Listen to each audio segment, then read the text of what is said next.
تو جناب خضر نے کہا آپ نے وعدہ کیا تھا کہ میرے معاملات میں دخل اندازی نہیں کریں گے، اعتراض نہیں کریں گے، کچھ پوچھیں گے نہیں۔ آپ نے پھر وہی اعتراض کیا، سوال کیا، اب آپ کا اور ہمارا راستہ جدا جدا، آپ اپنے راستے جائیے، میں اپنے راستے۔ حضرت موسیٰ کو افسوس ہوا، کہا کہ نہیں میں پھر معافی چاہتا ہوں اور اب پکا وعدہ کرتا ہوں کہ اب کچھ نہیں بولوں گا۔ تو آپ دیکھیں وعدہ کرتے اب کچھ نہیں بولیں، کہا نہیں بولوں گا۔ پھر بستی میں داخل ہوئے اور وہاں کے لوگوں سے کھانا مانگا، کسی نے ان کو کھانا نہیں دیا، دروازوں سے بھگا دیا گیا، دھتکار دیے لوگوں نے، دروازے بند کر دیے، کسی نے کھانا نہیں دیا۔ رات ہوئی، بھوکے پیاسے، بستی میں یہاں تک کہ رہنے بھی نہیں دیا، یعنی کہا کہ ہمارے بستی میں بھی نہیں رہنا۔ یہ بستی کے باہر آئے، دیکھا کھنڈر تھا، وہاں آرام کرنے لگے۔ تو جناب خضر اٹھے اور وہ کھنڈر کی جو دیواریں گری ہوئی تھی اس دیواروں کو تعمیر کرنے لگے، دیوار بنائے۔ موسیٰ دیکھتے رہے، آخر میں موسیٰ علیہ السلام سے برداشت سے باہر ہو گیا۔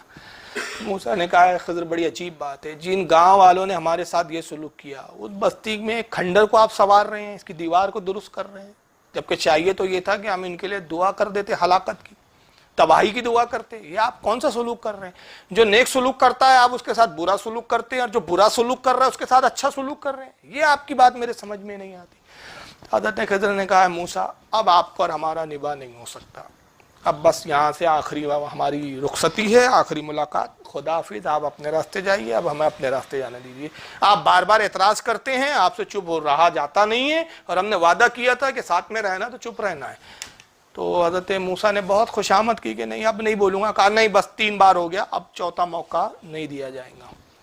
تو جناب موسیٰ نے کہا اچھا چلو اب آپ نہیں مان رہے تو کم از کم وہ جو 3 حرکتیں آپ سے سرزد ہوئی ہے اس کا خلاصہ تو کر دیجیے، آپ نے ایسا کیا تو کیوں کیا؟ تو کہا سنو اصل میں معاملہ یہ ہے کہ موسیٰ وہ کشتی والا جو ہے اس نے کشتی نہیں تعمیر کی تھی، اور وہ کشتی کو جو نہیں بنایا تھا پہلی مرتبہ اس دریا سے لے جا کے اس دریا کی طرف جا رہا تھا، اور جس علاقے میں ہم اس کو کشتی لے جانے کے لیے کہہ رہے تھے وہاں کا راجہ بادشاہ بڑا ظالم ہے، اور وہ دیکھتا ہے کہ اگر کوئی اچھی کشتی اس کو نظر آئے تو وہ قبضہ کر لیتا ہے، وہ چیزوں پہ قبضہ کر لیتا ہے۔ تو میں نے اس کشتی میں جان بوجھ کے چھید کر دیا اور اس کو کچھ کھرچ لیا تاکہ راجہ کشتی کو دیکھے تو اس میں چھید اور وہ کھرچا خارچا نظر آئے، عیب نظر آئے، تو اس بیچارے غریب کی کشتی وہ قبضہ نہ کرے اور وہ بچ جائے، اس لیے میں نے کشتی میں عیب پیدا کر دیا۔ اور کہا وہ بچے کو جو تم نے دیکھا نا، دیکھو نبی کے علم غیب پر اعتراض کرتا ہے بابڑا، اور یہ قرآن میں موجود ہے سورہ کہف کے اندر، یہ خود قرآن نہیں پڑھتے، آیت نمبر 60 سے 82 کے اندر موجود ہے واقعہ، بخاری کے اندر یہ تفصیل کے ساتھ موجود ہے واقعہ، بڑی طویل حدیث ہے بخاری کی، یعنی چھوٹی سی حدیث نہیں ہے، بڑی طویل ہے۔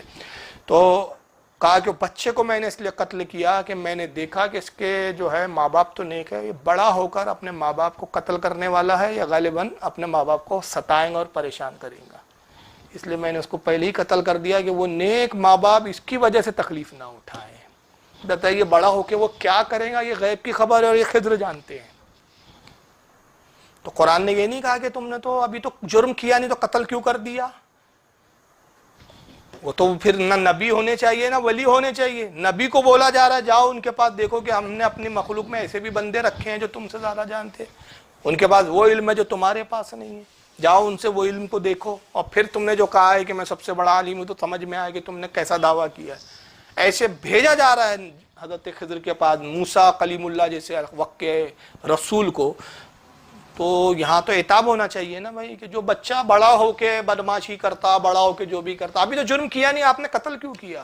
لیکن نہیں، کیونکہ اللہ گواہی دے رہا ہے کہ میرا نبی جو جانتا ہے وہ تم نہیں جانتے، اور جو نبی جانتا ویسا ہو کر ہی رہنا ہے، تو یہ جرم نہیں ہے، کہا اس لیے اس کو قتل کر دیا۔ اور دوسرا یہ کہ جو بستی میں ہم آئے تو وہ کچھ یتیم بچوں کی پراپرٹی ہے، جگہ ہے، اور جو ان کے ماں باپ ہے وہ بڑے نیک اور صالح تھے، انہوں نے اپنے بچوں کے لیے مستقبل کے لیے کچھ خزانہ وہاں چھپا دیا تھا، وہ ماں باپ مر گئے، بچے بیچارے نابالغ گئے، تو وہ دیوار گرتے جا رہی تھی، تو مجھے اندیشہ ہوا کہ اگر دیوار پوری صاف ہو جائے تو خزانہ ظاہر ہو جائے گا اور یہ بستی کے بدکار لوگ اس خزانے پر قبضہ کر لیں گے، تو میں نے وہ دیوار کو درست کر دیا تاکہ وہ خزانہ ظاہر نہ ہو، یہاں تک کہ وہ دیوار اس وقت تک سلامت رہے جب تک یہ بچے بالغ اور سمجھدار ہو جائے، جوان ہو جائے، اور یہ خود پھر اس بستی میں جب اس کھنڈر میں آئیں گے جو ان کی اپنی ذاتی پراپرٹی ہے، اور جب اس کو کھدائی کریں گے وہ گھر بنانے وغیرہ کے لیے تو وہ خزانہ ان کو مل جائے۔ یہ میری حکمت تھی۔ اور اس کے بعد جناب خضر نے جو جملے کہے وہ امام بخاری نے لکھے ہیں، کیا لکھے ہیں؟ قالا، حضرت خضر نے فرمایا، یا موسیٰ انی علی علم من علم اللہ علمنیہ اللہ لا تعلمون، کہا کہ اے موسیٰ اللہ نے مجھے ایک ایسا علم دیا جسے آپ نہیں جانتے۔ کیا کہہ رہے خضر؟ کہ وہ امام بخاری لکھ رہے ہیں بھائی، بریلوی کا کوئی مولانا تھوڑی لکھ رہا ہے۔ جناب خضر نے کہا کہ اے موسیٰ، مجھے اللہ نے ایک ایسا علم دیا جس کو آپ نہیں جانتے۔ تو نبی کے پاس ایک الگ علم ہے اور خضر ایک ولی ہے، ان کے مقابلے میں ان کے پاس ایک الگ علم ہے، اور دونوں اللہ کی من جانب اللہ ہے۔ مگر جو نبی کے پاس علم ہے اور جو نبی نے مخلوق تک دیا وہ کون سا ہے؟ علم ظاہر ہے، اور خضر کو جو اللہ نے عطا کیا وہ علم باطن ہے۔ اور باطن علم کیا ہے؟ جیسا کتاب والا بولتا، اور ظاہر کیا ہے؟ جیسی کتاب بولتی۔ جو کتاب بولتی ہے وہ علم ظاہر ہے، اور جیسا صاحب کتاب بولتا وہ علم ہے۔ موسیٰ، حضرت خضر نے کہا کہ یا موسیٰ، اے موسیٰ، اللہ نے مجھے ایک ایسا علم دیا جو علم آپ کو نہیں دیا گیا۔ پھر فرمایا وَأَنْتَ عَلَىٰ عِلْمٍ مِّنْ عِلْمِ اللَّهِ عَلَّمَكَ اللَّهُ لَا أَعْلَمُ، کہا کہ اور آپ کو اللہ نے وہ علم دیا، میرا علم الگ ہے اور آپ کا علم الگ ہے۔ یہ صحیح بخاری کے اندر موجود ہے بھائی یہ روایت۔ تو اس کے بعد بھی کیا کوئی گنجائش بچ جاتی ہے یہ سمجھنے کے لیے کہ جیسا کتاب والا بولتا ہم ویسی نماز پڑھتے اور جیسی کتاب بولتی ویسی تم نماز پڑھتے؟ تو یہ اولیاء کی ایک الگ ہی منزل، الگ ہی وہ ہے۔ اور ایک واقعہ آپ سنتے چلیں، اور بس آخری میں 2 بار اس پہ اختتام کروں گا، ورنہ اس کی تفصیلات پہ اور گھنٹوں بولا جا سکتا ہے۔ یہ تو ایک حصہ ہے، اگر اس پر تھوڑا سا وقت ملے اور اگر میں کام کروں تو علم باطن، علم ظاہر کیا ہے اس کے تو گھنٹوں بولا جا سکتا ہے۔ ایک بہت بڑے عالم بزرگ ہمارے یہاں گزرے جن کا نام ہے شیخ محمد بن ابی بکر ابراہیم، یہ نام ہے، اور مشہور کس سے ہے؟ یہ المعروف بہ فرید الدین عطار۔ یہ گنج شکر والے بزرگ نہیں ہیں، فرید الدین گنج شکر، یہ ان سے پہلے کے بزرگ ہیں۔ ان کا نام کیا ہے؟ حضرت فرید الدین عطار۔ 513 ہجری میں ان کا انتقال ہوا، 513 ہجری میں۔ یہ غالباً غوث پاک کے قریب کا ہی زمانہ ہے، پہلے یا کچھ بعد کا۔ ان کی ایک بڑی مشہور کتاب ہے فارسی زبان میں، تذکرۃ الاولیاء، اسکین پیج انشاءاللہ آپ کو دکھ جائیں گا ریکارڈنگ کے اندر۔ تذکرۃ الاولیاء، وہ دیکھیں وہ الماری میں وہاں رکھی ہوئی ہے، ٹیبل پہ رکھا ہی نہیں آپ نے، چلیے بہرحال اسکرین پہ ہم اسکین ڈال لیں گے، پیچھے رکھی ہے آپ کے ریک میں۔ تذکرۃ الاولیاء صفحہ نمبر 36 پر شیخ فرید الدین عطار رحمۃ اللہ علیہ نے کیا واقعہ لکھا ہے کہ حبیب عجمی، یہ بہت بڑے بزرگ گزرے ہیں، اور ان کی تعریف ابن تیمیہ نے بھی کی ہے اپنی کتابوں میں، ابن کثیر نے بھی ان کی تعریف کی ہے، یہ سب بزرگ ہیں، ابن تیمیہ نے بھی ان کے تذکرے کیے، اور بھی علماء نے کیے۔ حبیب عجمی رضی اللہ تعالیٰ عنہ یہ تبع تابعین میں آتے ہیں۔ کون آتے ہیں؟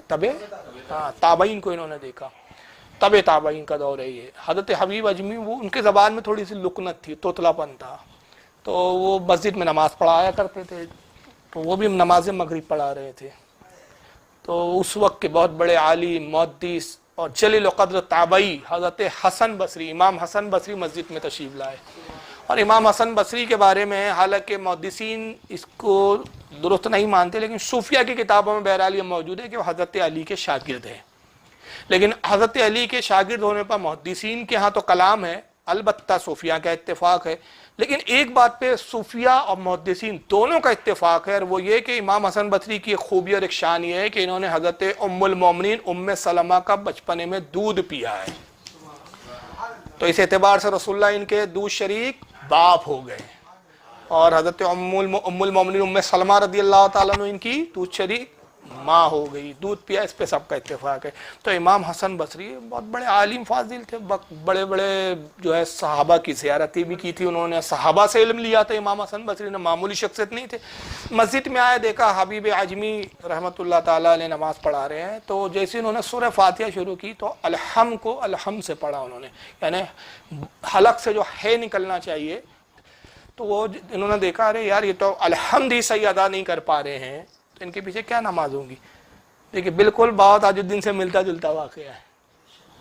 تو وہ جماعت سے ہٹے اور اپنی الگ نماز پڑھنے لگے، انہوں نے ان کے پیچھے نماز نہیں پڑھی حبیب عجمی کی نہیں، یار بھائی تو شریعت کے مطابق ہی نماز صحیح نہیں ہے، شریعت کہتی ہے بھائی مخرج جو ہے صحیح نکلنا چاہیے پورے، اور دیکھیں میننگ بھی بدل جاتا ہے، الحمد اور الحمد میں میننگ بدلتا ہے، کافی میننگ بدلتا ہے۔ تو انہوں نے دیکھا کہ یار تو لفظ اور اس کے معنی بھی فاسد ہو رہے ہیں، تو نماز کہاں سے ہوں گی، الگ پڑھے۔ بہرحال سلام پھیرے اپنے گھر چلے گئے۔ رات کو جب سوئے تو خواب دیکھتے ہیں، انہوں نے اللہ کا دیدار کیا، تو عرض کیا کہ پروردگار تیرے بارگاہ میں مقبول ہونے اور مقبولین میں شمار ہونے کا کیا مطلب معاملہ ہے، کیا درجہ ہے؟ تو ارشاد فرمایا گیا، اللہ نے فرمایا کہ حسن بصری اگر تو آج حبیب اجمی کے پیچھے نماز پڑھ لیتا تو یہ تیری تمام عمر کی نماز سے بہتر ہوتا۔ اب بتائیے شریعت کے مطابق تو غلط تو نہیں تھے نا امام حسن بصری؟ بھائی جو لفظ ہی صحیح ادا نہیں کر پا رہا ہے عربی کا تو اس کے پیچھے کہاں سے نماز ہوگی؟ تو اللہ نے فرمایا کہ تم تو کیا دیکھ رہے تھے؟ پروناؤنس دیکھ رہے تھے، ظاہر دیکھ رہے تھے، ہمارا وہ بندہ الگ ہے، اس کا مقام ہی الگ ہے، ہم اس تو اللہ نے فرمایا کہ اگر تم تمام عمر کی نمازوں سے بہتر ہوتا اگر آج اس کے پیچھے نماز پڑھ لیتے، اے حسن بصری تم اس کی الفاظوں کو، اس کی ظاہری نماز کو دیکھ رہے تھے، تم اس کی زبان دیکھ رہے تھے، ہم حبیب اجمی کا دل دیکھ رہے تھے۔ ہمارے نزدیک اس کا دل، اس کا خلوص یہ ہے۔ تو اولیاء اکرام کا معاملہ ہے، وہابڑا بھی یہی کرتا ہے، دل کچھ نہیں، عربی کی باریکیاں نکالتے بیٹھا رہتا ہے، یہ غلط پڑھ دیا، یہ لفظ آپ نے، ارے جناب علی ہم عجمی ہیں، ساری دنیا جانتی ہے کہ اردو بولنے میں آدمی غلطی کرتا ہے جو روز مرہ کی ہماری زبان ہے، تو عربی بولنے میں اگر کوئی غلطی کر جائے تو اس کو اتنا بڑا وبیلا نہیں مچانا چاہیے۔ کیوں؟ آپ کے سمجھ میں تو آ گیا نا کہ بھائی یہ حدیث بتائی گئی ہے اور یہ حدیث کی کتاب میں یہ حدیث موجود ہے، تو دلیل کو دیکھیے نا، دودھ پیا امی جان کا تو دلیل کا جواب دیجیے۔ اب بیٹھے گے نہیں صاحب وہ من شبہ تبا کر رہے تھے، وہ یاد نہیں آ رہی تھی، تو اس پر تو انشاءاللہ میں ایک مستقل بیان لوں گا کہ کتنے لوگوں کو کئی موقع پہ کیا کیا یاد نہیں آیا ہے اور کیا کیا یاد نہیں آتا ہے، اور خود ان کے ہاں کیا حالت ہے عربی کی، مگر یہ کیا کرتے ہیں اصل موضوع سے ہٹ کر دیکھو صاحب وہ اردو کا لفظ یہ بول دیا، غیر ضروری باتیں جس کا اصل مدعے سے، اعتقاد سے، دلیل سے کوئی لینا دینا نہیں۔ بھائی آپ کو پتہ چل گیا نا کہ حدیث بخاری میں پڑھنے والے نے لفظ ادھر سے ادھر تھوڑا کر دیا، آپ خود بخاری میں دیکھ لو نا کہ آپ کا جواب ہوا کہ نہیں ہوا، اور نہیں ہوا تو آپ اس کا جواب دیجئے، وہ نہیں جواب دیتے۔ تو بہرحال یہی ایک دور میں بھی تھا، تو اللہ نے فرمایا کہ حسن بصری تو اس کے لفظوں کو اور زبان کو دیکھ رہا تھا، مگر ہم کیا دیکھ رہے تھے؟ دل دیکھ رہے تھے، اس کا خلوص دیکھ رہے تھے۔ تو یہ وہی علم تھا جو کتاب والا بولتا ہے، اور حسن بصری کے بعد کون سا علم ہے؟ جیسا کتاب بولتی ہے۔ اور خود آئیے بخاری کی یہ ابتدائی باب کی کتاب الایمان کی حدیث ہے، بڑی مشہور حدیث ہے، اس پر اختتام کر رہا ہوں، اس حدیث پر۔ کتاب الایمان بخاری کی باب سوال جبریل النبی صلی اللہ علیہ وسلم عن الایمان والاسلام والاحسان، یہ اتنا لمبا چوڑا نام رکھا ہے باپ کا امام بخاری نے، کہ یعنی جبریل علیہ السلام کا نبی کی بارگاہ میں ایمان اور اسلام اور احسان کے بارے میں سوال کرنا۔ تو اس کو حدیث جبریل بھی کہا جاتا ہے کیونکہ اس میں حضرت جبریل کا ذکر ہے، اور یہ ابو ہریرہ سے روایت ہے، پھر اور بھی سندوں سے آئی حضرت، ایک روایت میں حضرت فاروق اعظم اس کے راوی ہیں، کسی میں اور دوسرے صحابہ بھی ہیں۔ تو امام بخاری نے حدیث نمبر 50 کے تحت اس باب میں لایا، سؤال جبریل النبی صلی اللہ علیہ وسلم عن الایمان والاسلام والاحسان۔ تو ابو ہریرہ کہتے ہیں کہ ایک مرتبہ ہم حضور کی خدمت میں بیٹھے تھے صحابہ اکرام، ایک شخص آیا، بڑے سفید لباس میں ملبوس تھا، صاف ستھرا لباس، اور وہ اہل عرب بھی نہیں معلوم ہو رہا تھا، مدینے کا بھی نہیں معلوم ہو رہا تھا، اور مسافر بھی نہیں سمجھ میں آ رہا تھا، اس لیے کہ اگر مسافر ہوتا، سفر سے آتا تو کپڑے اس کے میلے ہوتے، گرد و غبار ہوتا اس کے جسم پر، اتنا صاف ستھرے کہ اس کے لباس پر ایک مطلب جو ہے داغ نہیں تھا، ایک دھول و گرد و غبار کا ذرہ برابر بھی کچھ اثر نہیں تھا۔ تو ابو ہریرہ کہتے ہیں رسول اللہ کے پاس آیا اور حضور سے اتنا قریب بیٹھ گیا کہ اپنے زانو، اپنے گھٹنے حضور کے زانو اور گھٹنے سے ملا دیے، اور اپنے ہاتھ کو حضور صلی اللہ علیہ وسلم کے زانو پر رکھ دیا، اور اس نے بھی سوال کیا۔ پہلا سوال کیا کہ یا رسول اللہ اسلام کیا ہے؟ سرکار بتائیں کہ اسلام کسے کہتے ہیں؟ آقا نے جواب میں فرمایا کہ اسلام یہ ہے کہ تو اللہ کی عبادت کر، اللہ کی ذات میں کسی کو شریک نہ کر، یعنی شرک نہ کر، نماز قائم کر اللہ کے لیے، زکوٰۃ ادا کرے جب زکوٰۃ کا تو مستحق ہو جائے، رمضان آئے تو رمضان کے روزے رکھ، یہ اسلام ہے۔ تو اس کے بعد اس شخص نے جو دوسرا سوال کیا، وہ سوال کیا تھا؟ قالا مل احسان، کہا کہ اللہ کے نبی یہ بتائیں کہ احسان کیا ہے، احسان کسے کہتے ہیں؟ قال ان تعبد اللہ کانک تراہ، آقا نے فرمایا کہ احسان یہ ہے کہ تو اللہ کی عبادت ایسی کر کہ تو خدا کو، اللہ کو دیکھ رہا ہو۔ بخاری کی حدیث ہے نا یہ، ایسی عبادت کر اللہ کی کہ تو خدا کو دیکھ رہا ہو۔